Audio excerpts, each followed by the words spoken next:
Chapter 28. The female voice whispered out harsh and angry, and I froze. There was no doubt in my mind that she was speaking about me. I know your feelings. We have felt the same as you. But I promise, there is a purpose far greater than you or I can imagine for her presence here. There can be nothing that justifies bringing such corruption into our holy realm. Mind your temper, Ingram. Barakiel's voice came, soft and gentle. You do not know of what you speak. Remember the prophecy. The illegitimate girl, so high, not low, the late return will make the grieved ones contented. Silence followed after his words, and then she hissed, "Do you think she's the one?" I am watching the signs. Do not let your anger blind you. There was much suffering in the past, but not only was she not the cause, she wasn't even there. You must keep your emotions about you. She was in the armory. I know she was. I could smell her. I do not doubt you, Barakiel said. And yet you do nothing. What is she about? You should find out. I've been given specific instructions to let her be. A stunned, hushed silence followed his pronouncement. And then Master Ingram said, her voice sounding strangled, "To just let her be?" Yes, just like we do with the humans. We can aid, we can protect, we can advise, but in the end, what is going to be will be. And this comes down from the courts? From the Father himself. I clasped my hands over my mouth to keep from gasping out loud. I backed down the hallway, not because I didn't want to hear more, but because I was afraid the very beating of my heart would be audible. The words pounded in my head. The Father himself? He was aware of me? It was inconceivable that he was not only aware of my presence here, but that he had some superior plan for my life. Me, a forsaken no worse. I was not even one of his creations. I exited the administration building, my feet tumbling over one another. I could not ask Barakiel my question right now, because it had morphed into 100 others, and I wasn't sure which was most important. One nagging thought came back to me. Why had Elder Master Barakiel summoned me? If not to confront me about the dagger, why? Had he wanted me to overhear? And if so, what did that mean? My agenda dinged again as I approached the library, and I pulled it from my bag, my hands shaking so bad I struggled to open it. Was it Elder Master Barakiel asking if I'd heard? It was Malik. I would really like to talk to you. There are things I need to say. I read his message 3 times, taking deep breaths to clear my head each time. Did he wish to berate me some more? To tell me off for good this time? Whatever it was, the time had come to keep my distance from him. I put the agenda back in my bag and pushed open the library doors. "Iblis?" I called, seeking her out in the mass of books. "Iblis?" "Jess?" Her voice came as a small echo from somewhere deeper in the library. I moved that direction, seeking her out.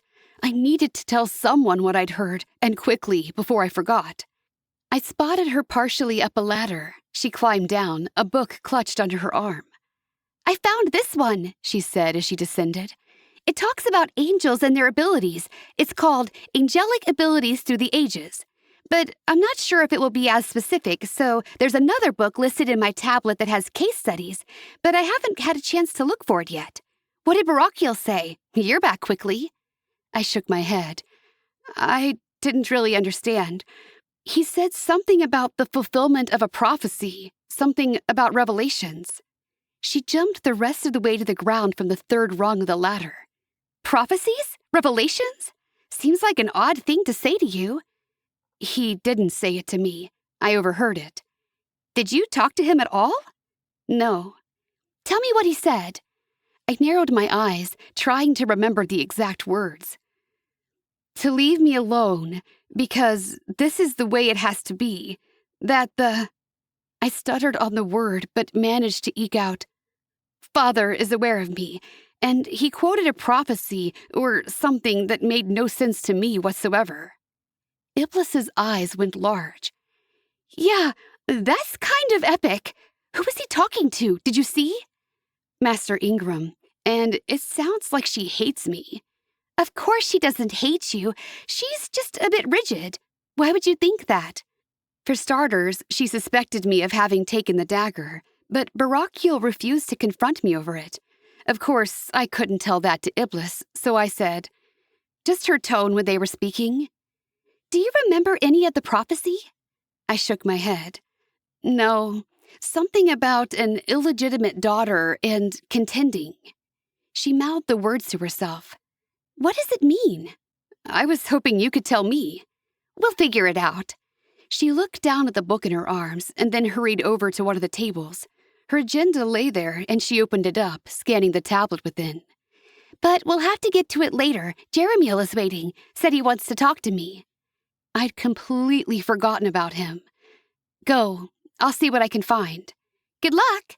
She tucked her books under her arm and quickly strode out of the library.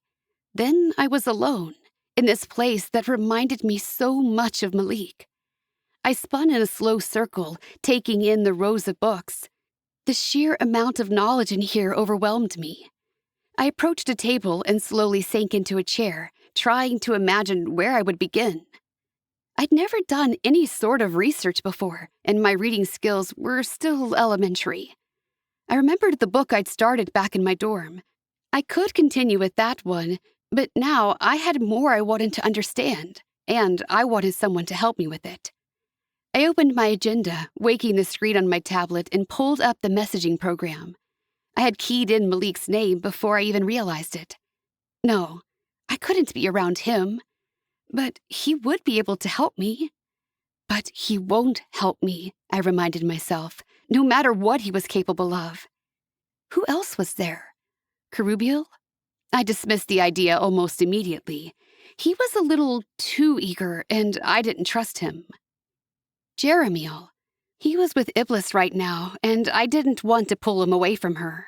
He always seemed calmer around her, and he felt like a loose cannon sometimes. But maybe after school. I hesitated as I spelled out his name, and not because I wasn't sure of the letters. I didn't want to reveal what I'd overheard. I needed to get his help without arousing his interest. His face popped up in the receiving line, and I slowly wrote out, "Can you meet me at the library after school?" The words came to me easily, the spelling more natural. It took a few moments, but then he responded, "Yes, I'll come after class." I checked my schedule to see what class I had next. Creations. I should go early, since nothing I'd created thus far had turned out correctly. But that only made me want to skip the class entirely. I left my agenda on the table and walked along the back wall of the library until I found a shelf with long, colorful books no thicker than my pinky. I sat down and pulled one off the shelf.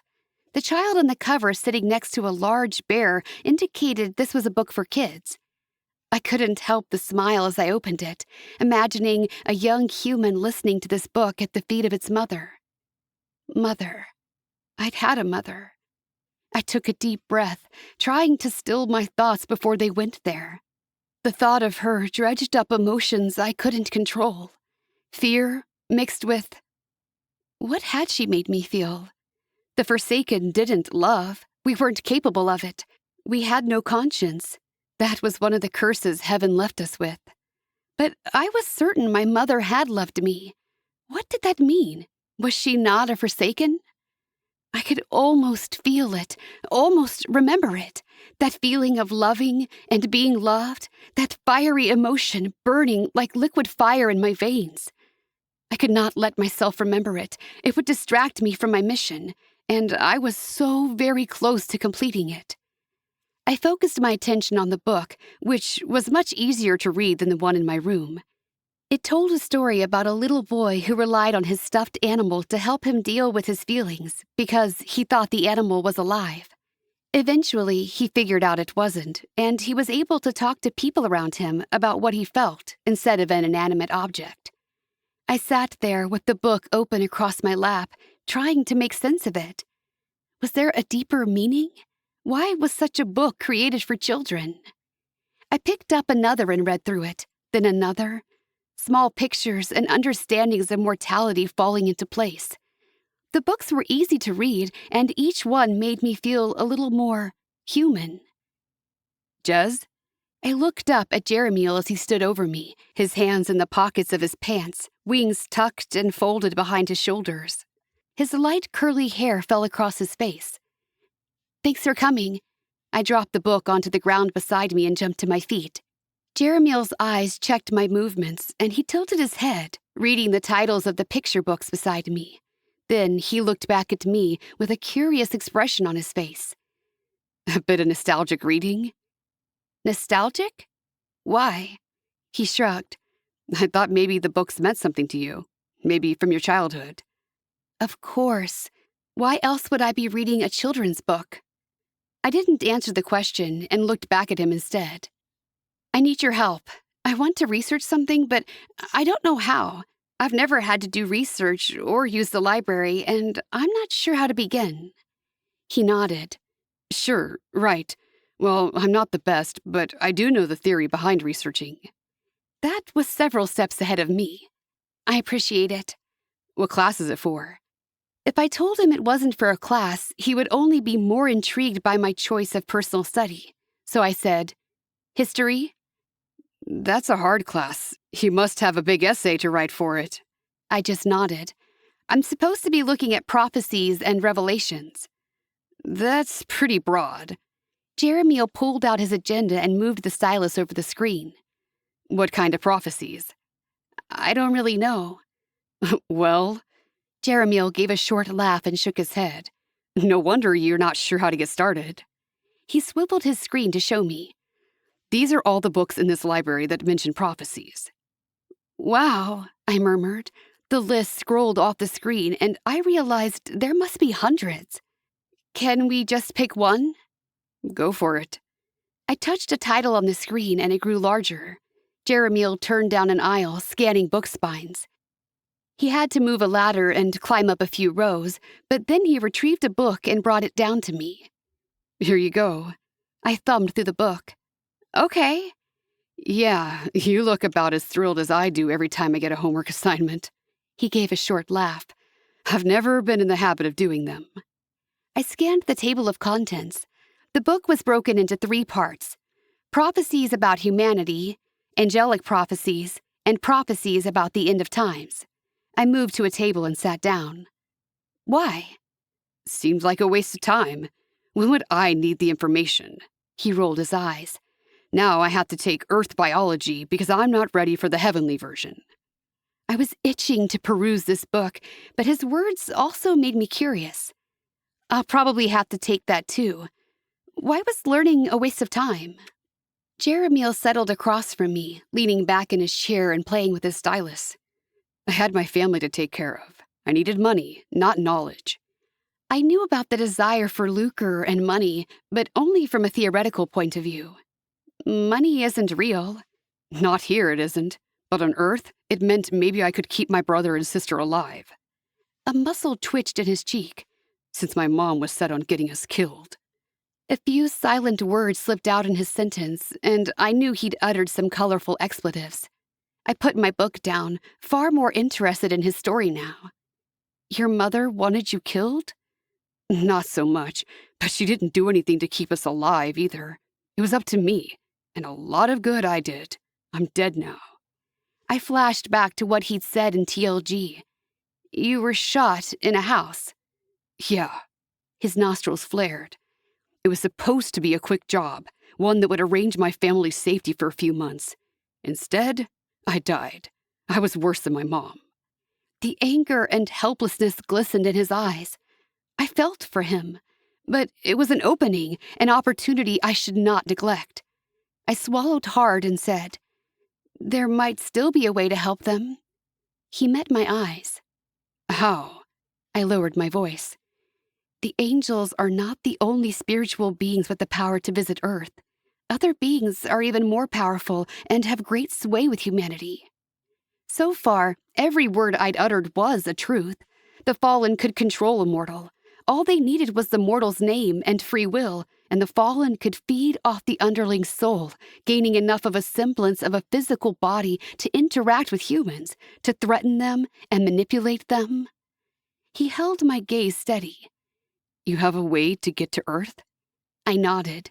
I might not have the power to open a portal to Earth, but I knew who did.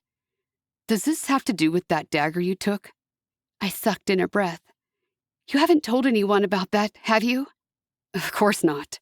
His eyes gleamed and he leaned forward. My brother's still alive, right? Like I knew. Have you seen him here? No. Then, I shrugged. Jeremiel settled back, looking satisfied, and I hated how easily fooled humans were. So, what's the plan? He asked. I don't have one yet. I closed the book of prophecies and tucked it under my arm. But I will let you know when I do. Hope and anticipation gleamed in his eyes. That expression used to mean fulfillment and satisfaction for me.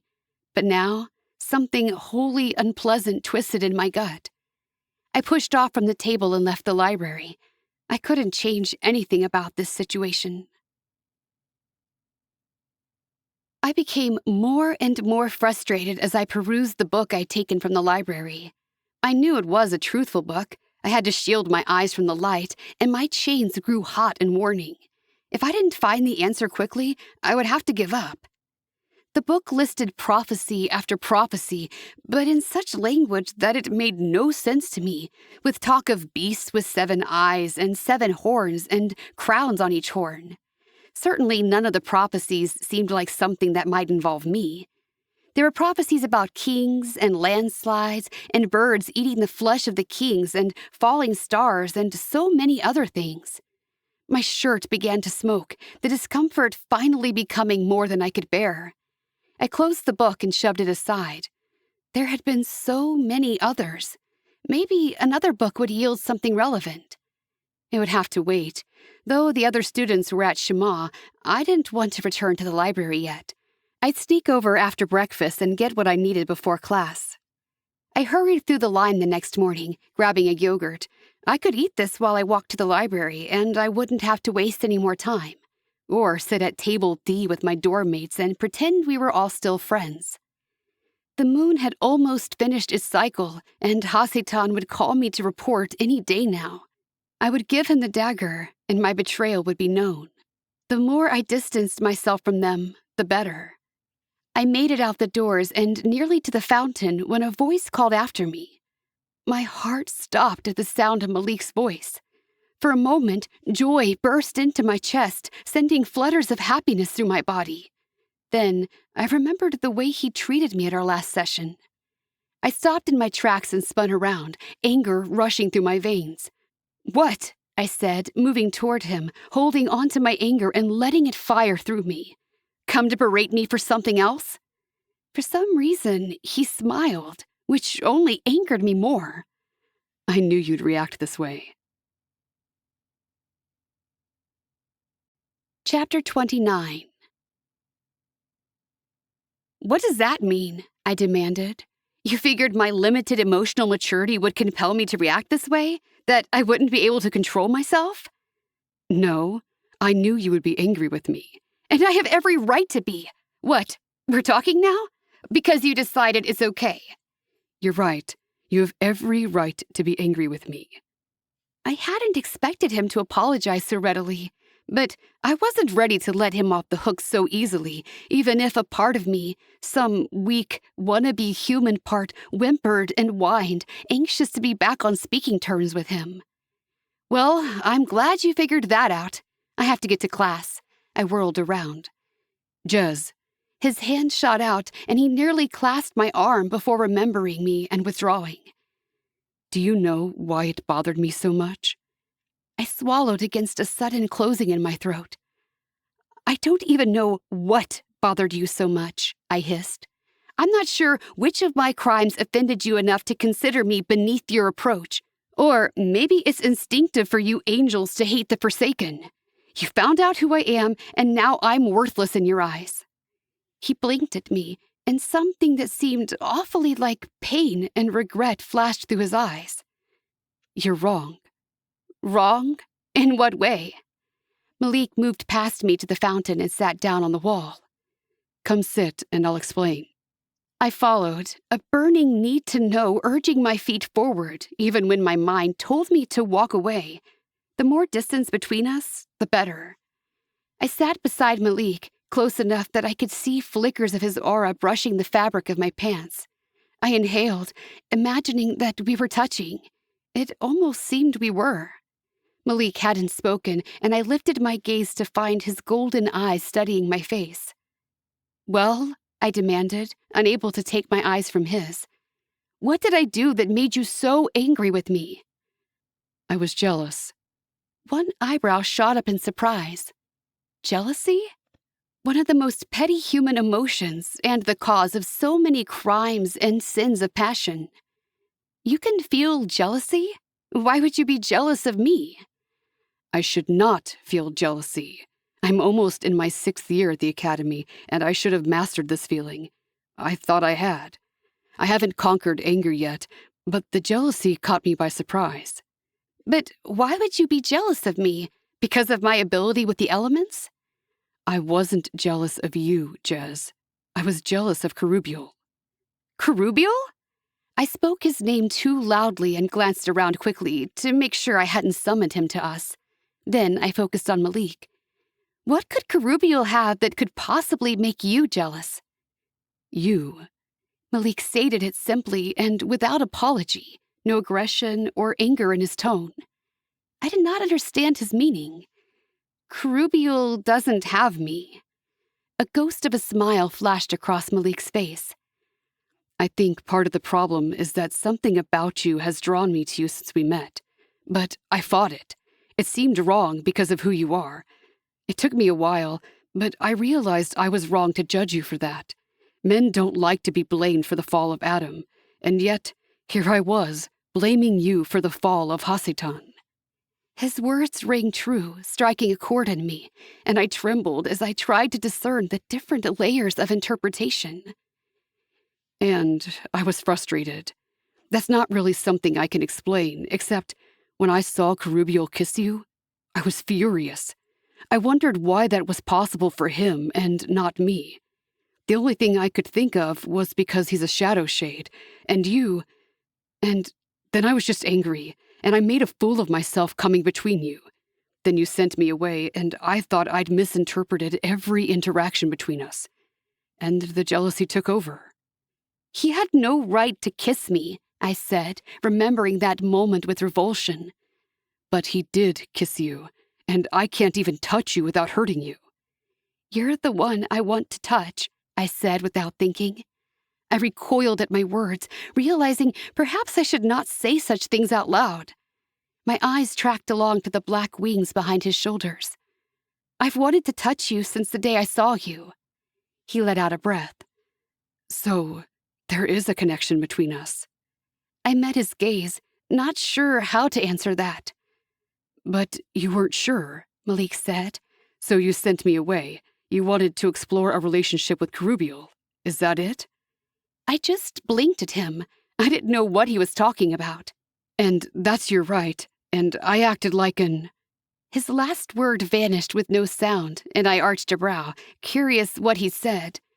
I should have given you your space to decide who you want to be with. Finally, something that made sense. Who I want to be with? I would never choose to be with Kerubiel. Then why did you kiss him? How did he do it? I shook my head, feeling some of the residual panic from the memory of the pain his touch had caused. It was agony to my soul. I clenched my hands into fists and stared at Malik. I wanted to destroy him for hurting me so much.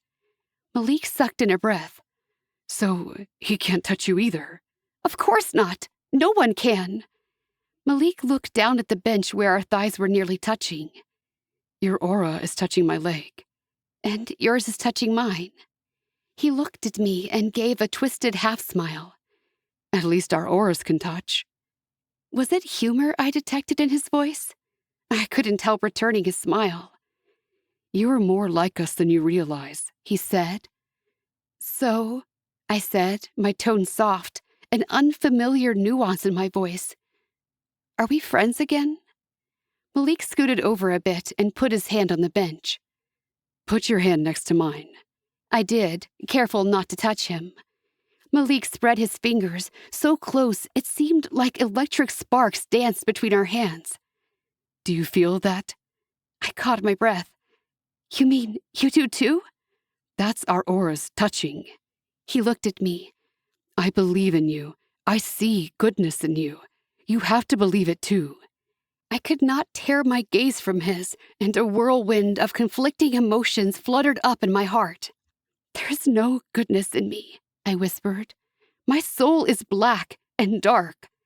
I turned my head, pulling my hand from his. Instantly, I felt the loss of his aura, so close to mine that I'd felt his soul. "I will never be what you are."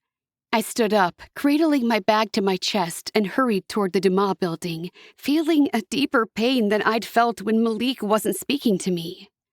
For a moment, I had indulged in a weak, yet delicious fantasy, that I was not a Forsaken, that I had followed the favored one and could be on the same level as Malik. But I hadn't, and I couldn't, and realizing what I couldn't have only made it worse. I hardened my heart. All of this would be over soon. "The first war in heaven," Master Remiel said, writing the words on the white screen. Carubiel sat beside me, and I felt his gaze slide over me, but I didn't turn. I despised that he was the one I would have to work with here. He was who I was allied with. I wanted to be allied with Malik, but it would be a different kind of alliance, one of goodness and faith and protection. Two beings wanting to right the injustices and hurts of the world. A poignant longing filled my chest. Malik thought I was capable of being that person. He would soon know how wrong he was. Master Remiel turned to face us. "What were the sides? If you read the assignment, you'll know the answer." I knew the answer without doing the reading. The Forsaken and the Favored. But I waited to see what someone else would say. Zophiel raised her hand. "There were many parties that broke away, but two main ones were the Light-Led and the Renegades." Even their term for the Forsaken was degrading. I was starting to think it was correct. "That's right," Remiel nodded. "Several smaller dissidents agreed with neither the Light-Led nor the Renegades. But when it came to choosing sides, they paired with the Light-Led. For that, they were also rewarded." "Sent to Earth and given bodies," I said, hoping the sadness I felt didn't reflect in my voice. Camille furrowed his brow. "Why would the Renegades fight against coming to Earth? Wasn't that what they wanted also?" "Yes." Remiel sat down on the edge of his desk.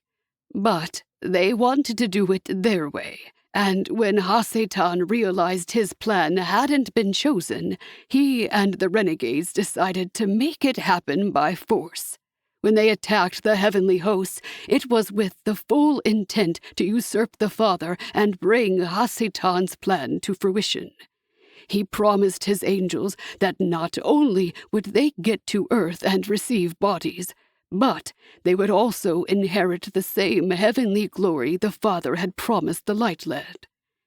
This wasn't the same story I'd been told. I cleared my throat, disliking my uncertainty.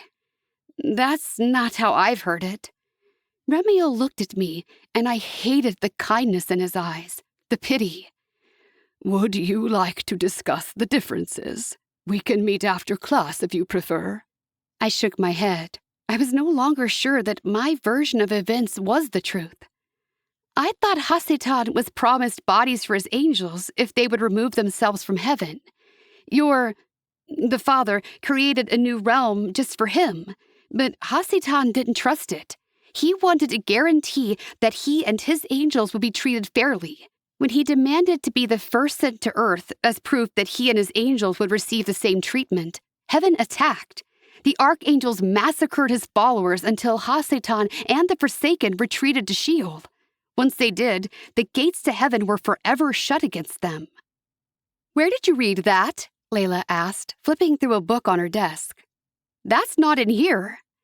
You can find other books containing similar stories in the library, Remiel said. But let's discuss what Jez put forward here. He returned to the board and wrote, Hasatan was promised bodies for his followers if they would leave heaven.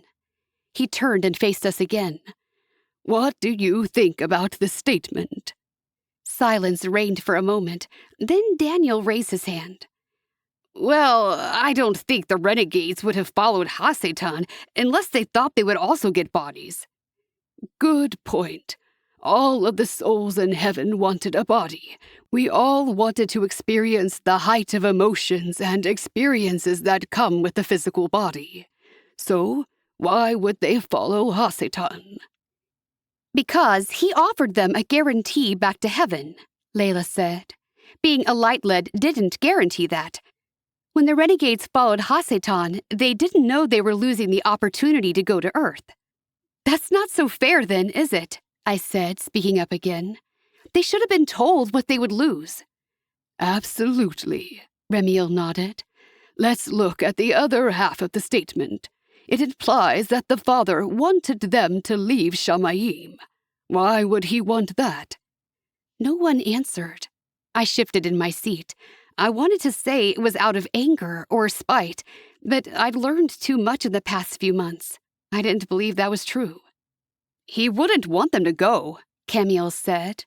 These were also his children, but he respected their desires. If they wanted to leave, he would let them. Exactly. Remiel returned to the board. He drew a line through my statement and wrote, Hasatan wanted to remove himself and the renegades from heaven, and the father told them they could go. He warned them they would lose the opportunity to go to Earth and receive a body. He looked at us again.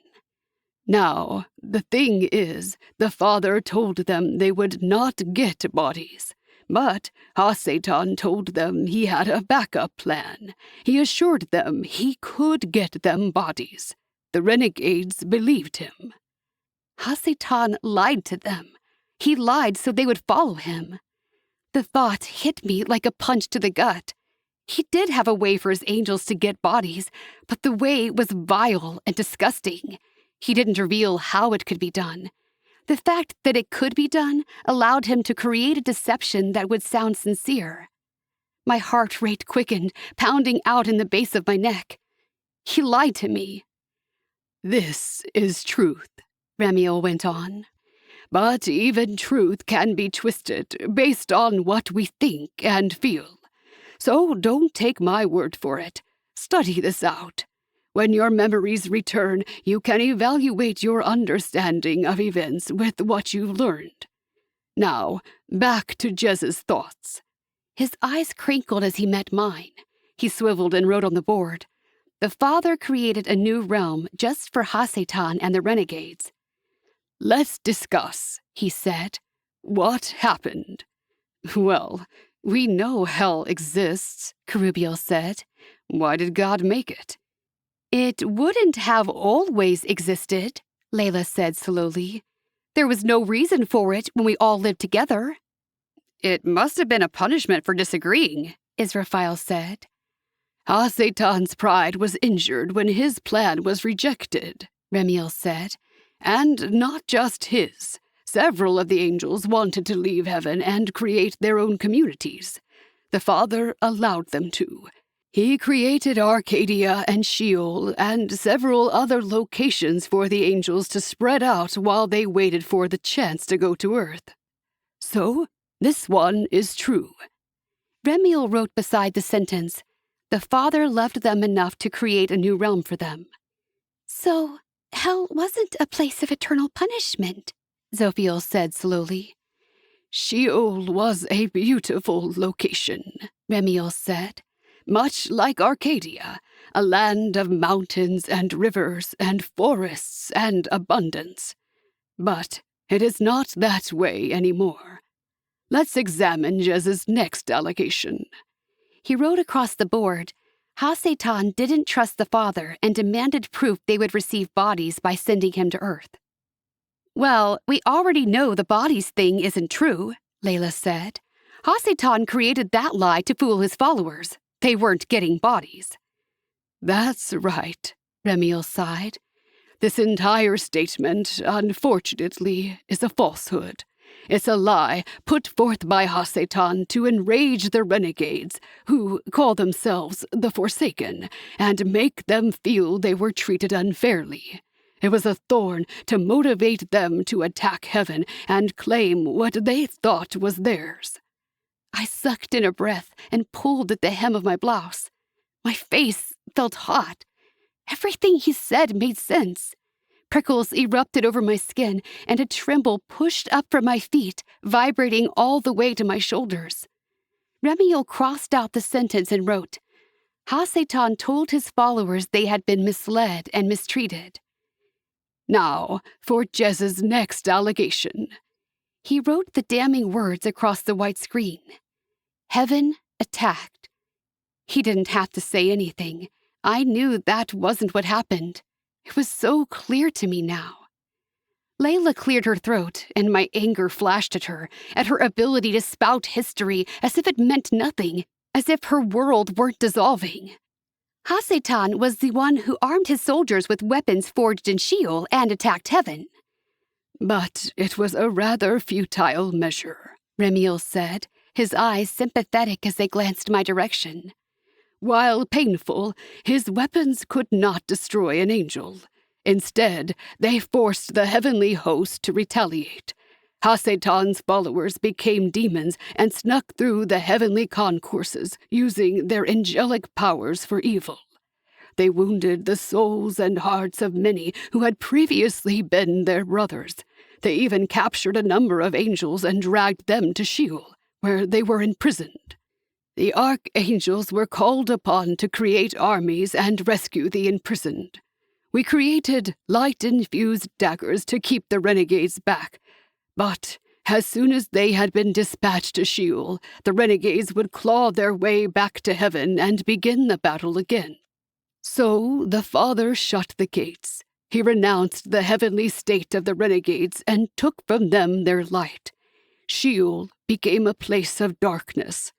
The last of the renegades were dispatched from heaven and banished to hell, where they have become servants of Hasatan, used in his plan to deceive mankind and prevent them from returning to heaven. We know them now as Temptare. Remiel walked to the board, crossed through the two words, Heaven attacked, and wrote, Hasatan attacked and was defeated. What of... My voice cracked and I cleared my throat. What about the flaming swords? Chapter 30. Ah, the great swords of truth. Remiel settled back on the desk. What have you heard about the swords, Jez?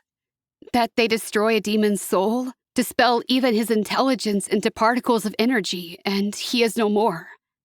Remiel looked out over the class. Was there ever an angel that you think most deserved to be struck down by a sword of truth? Hasatan, obviously, Zophiel said. He was the one who lied and started the whole thing. That's right. Remiel gave a patient smile. He was not the only one to dissent, nor the only angel throughout the eons to create havoc. But he was the master manipulator that cost the Father a third of his children and continues to con man to his side even today. But if he most deserves to be struck down, why hasn't he been? Because God doesn't dare descend to hell, Kerubiel said. Is that it? Remiel asked, looking out over all of us. He stood and wiped his hands on his white pants.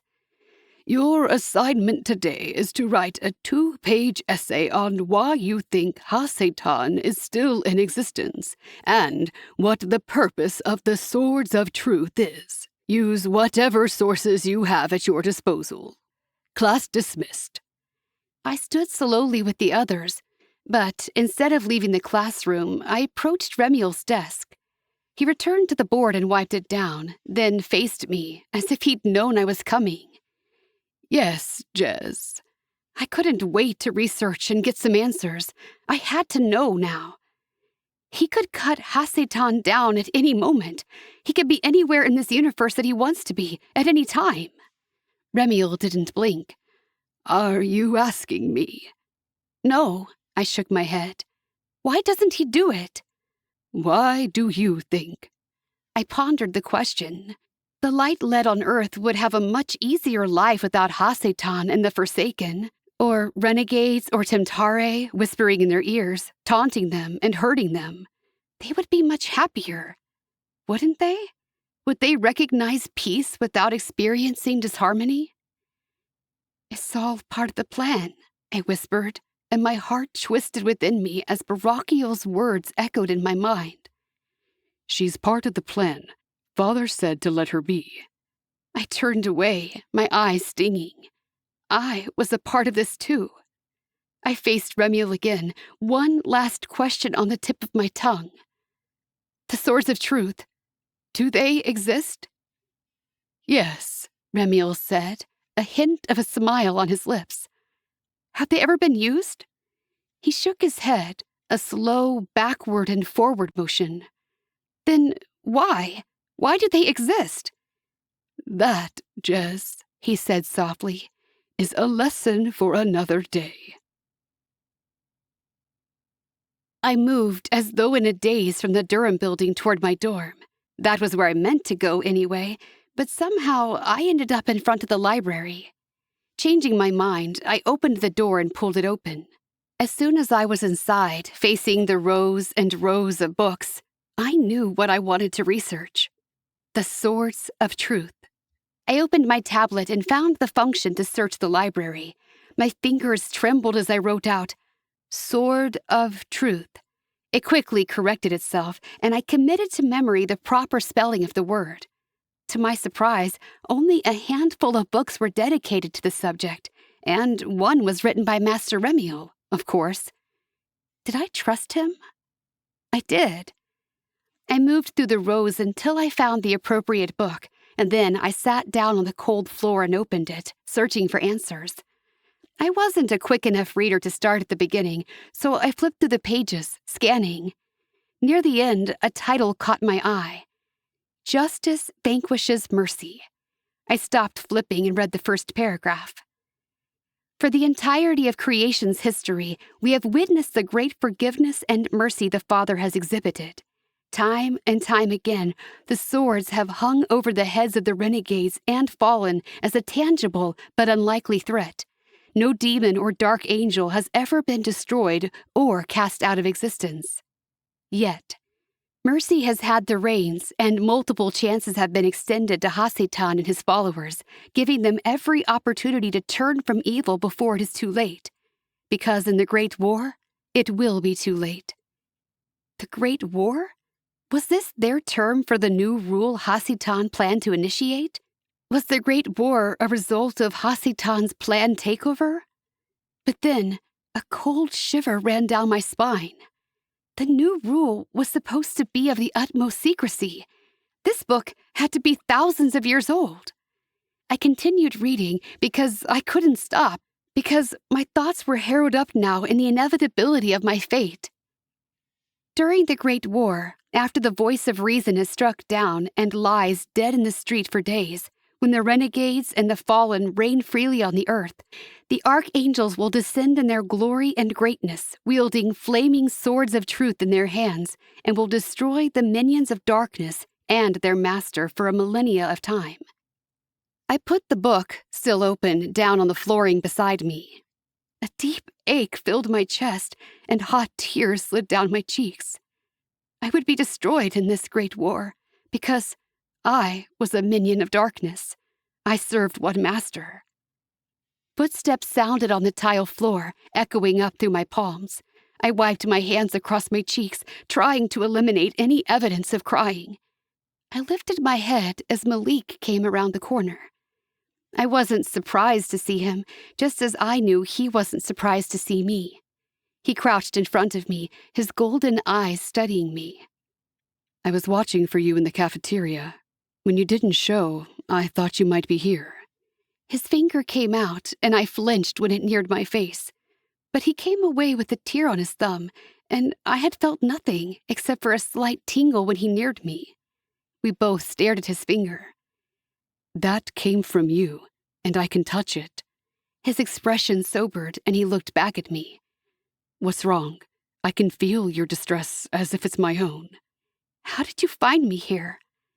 It was a guess. But this row? Right here? He shrugged. I don't know. I guess I just kind of followed the feelings. I wanted to clasp his hands in my own. I wanted to feel his fingers beneath my own. I sat on my hands to stifle the urge. I was reading. Malik's eyes landed on the book beside me, and he picked it up. It was still open to the chapter I'd been reading, and his eyes trailed over it wordlessly. Then he put the book down and looked at me. Jez, this isn't about you. You're not one of them.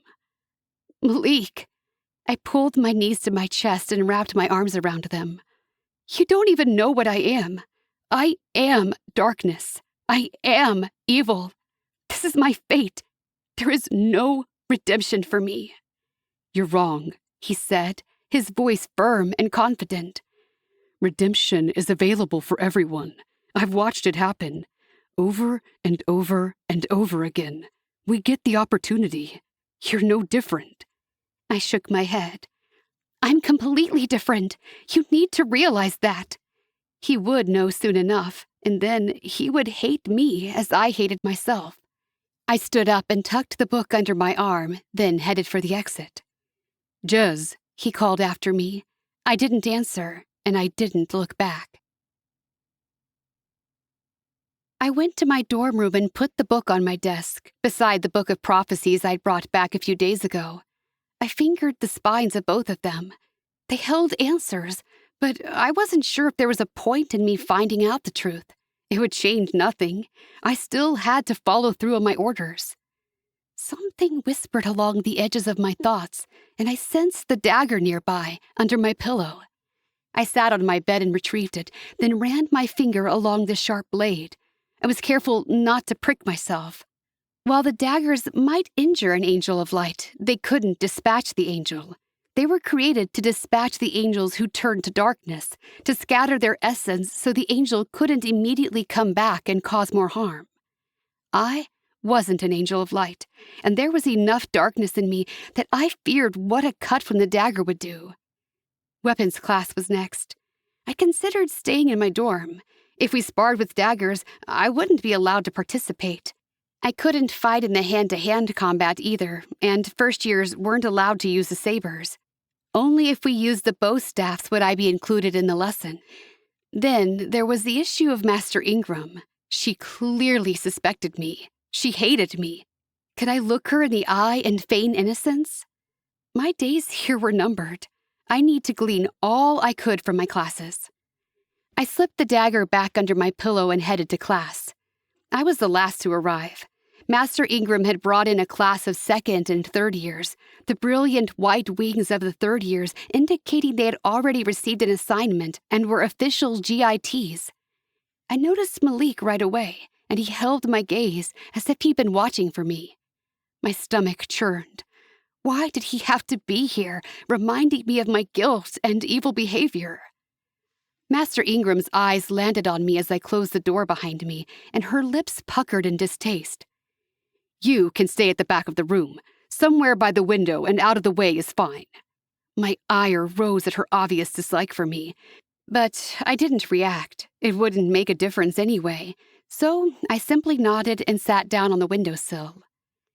As I was saying, I have a few upper-year students here to pair up and show you some sparring techniques. We're not going to use the daggers today, just our hands. First, I'll show you a few stances and basic defensive arm motions. Renegades can't touch you, but Fallen can. I wondered if she would teach the 5-point now.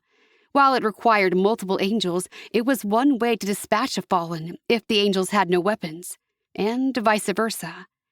I stood in my spot by the window and mimicked her stance and posture. Good. I can see some of you bring experience from your Earth life. Any kind of martial arts or kickboxing or hand combat will be useful here. Now, first years, stay where you are. Second and third years, please find a student to spar with. Basic steps only, please. I should not have been surprised when Malik broke away from the cluster of students and approached me, but a ripple of delight flooded through me, especially after the way I left him at the library. I regarded him wordlessly as he approached. Partners? He asked. I'm not allowed, I said. Why? Because of who I am, because Master Ingram doesn't trust me, and because no one can touch me. You need to learn these things as much as the rest of us. Perhaps not. I would never be a guardian. Or perhaps I needed to know them more. I would be in the middle of a war soon. Malik moved his feet hip-length apart and brought both arms up. He bent them at the elbow and turned his hands into fists. This is a ready position, and it is a basic defensive position during hand-to-hand combat. I mimicked his stance. When is hand-to-hand combat necessary? Sometimes guardians have to physically defend their assignment. The fallen have bodies, like ours, and the Timtare... He glanced at me and didn't finish his sentence. So I did for him. The Forsaken, or Timtare as you call them, can take possession of human bodies. My guilt burned me and I swallowed. But only if they are invited, I added. A Forsaken doesn't just go around taking over mortals. Sure, but a human body can feel an angelic blow. If we have to defend our assignment, we might need to protect them from a Timtare-possessed mortal. For ourselves, it's the fallen we must watch out for, because they're on the same spiritual plane as we are. He cocked his arm at a right angle and swung it across his torso. This is a right hook, and it's as useful for us as angels as it was on Earth. His grin was infectious, his presence filling me with a lightness I didn't deserve. I followed his moves. What about the daggers? Do we strike a Forsaken anywhere and they are dispatched? To be effective, to send the demons back to hell, the blow must be to the forehead. Anywhere else will wound a Timtare, for sure, take away their ability to use their powers of persuasion and darkness. But only temporarily. They can skulk and hide until they are healed. Same with the fallen. How can you stab a shadow in the head? Timtare become more substantial as they feed. It becomes easier to get rid of them. I imagined holding the dagger in my hand, lifted high over the head of an angel. What if a dagger is used on an angel of light? What happens to them? They're wounded, just like when the dagger delivers a blow to a demon anywhere except on the head. But the daggers are designed to banish a soul to hell. That only works on demons. I can't imagine an angel of light could survive there very well. I imagined Malik and Shield, and I could picture how the darkness would bleed out his light. It would drink from his soul and tarnish his goodness. Nothing beautiful and pure could survive in Shield. Your thoughts are heavy lately. What is it? I lifted my eyes and met his gaze, met those brown eyes that seemed to radiate light itself within their golden depths. I'm not good, Malik. There's evil in me that you can't understand. There's evil around me. Everything I touch becomes tainted. You must stay away. He didn't tear his gaze from my face. Instead, he took a step closer, tilting his head to look down at my face. I hear your words, but I don't believe them, and I'm determined to show you otherwise. A strangled cry rang out in the room, and we both whipped our heads toward the clustered group of students, just as Master Ingram spread her wings and took off into the air. In another moment, she'd flown over the heads of the class and dropped down beside us. Malik, step away from her. Ingram threw her arm out, physically shoving him behind her. Her eyes glittered and her chest heaved as she faced me. What have you done? She said. I shook my head, not even sure to what she referred. I know what you are. Her eyes narrowed. You've brought your sickness and your tentacles here to Arcadia, and if you think you can drag him down to hell with you, you are sorely mistaken. My face went cold and then hot. Master Ingram, Malik said, attempting to come out from behind her, but she only shoved him back harder. I have done nothing, I breathed, trying to control the rising fury in my gut. I have no ill intentions toward Malik. You are a Timtare, she hissed. A demon. He was standing close enough to mingle his breath with yours, and you're poisoning his mind with your darkness. You might have fooled him, but I know what you are, and I will not have it in this classroom." Malik tried again to speak, but my temper was getting the best of me, and I raised my voice right over him. "You mean you will not have me in this classroom?" Interpret it as you will, but when the gates of Arcadia close against the spawn of Hasatan, you will be locked out, and you will be unable to infiltrate the ranks of light again. She had drawn a crowd. The entire class, including the upper-level students, had gathered around, and murmurs whispered through them. I sucked in a breath, my hands hot, and I glanced down to see fire flickering around my fingers. "You don't know what you're talking about," I breathed. "I know one thing for sure," she said, her eyes darting to the flames at my fingers. "When Hasatan calls you forward, you will answer him, because you are his slave, and you do his bidding. There's no hiding the blackness of your soul, Jesbathasat." Malik shouted something, but I didn't hear it.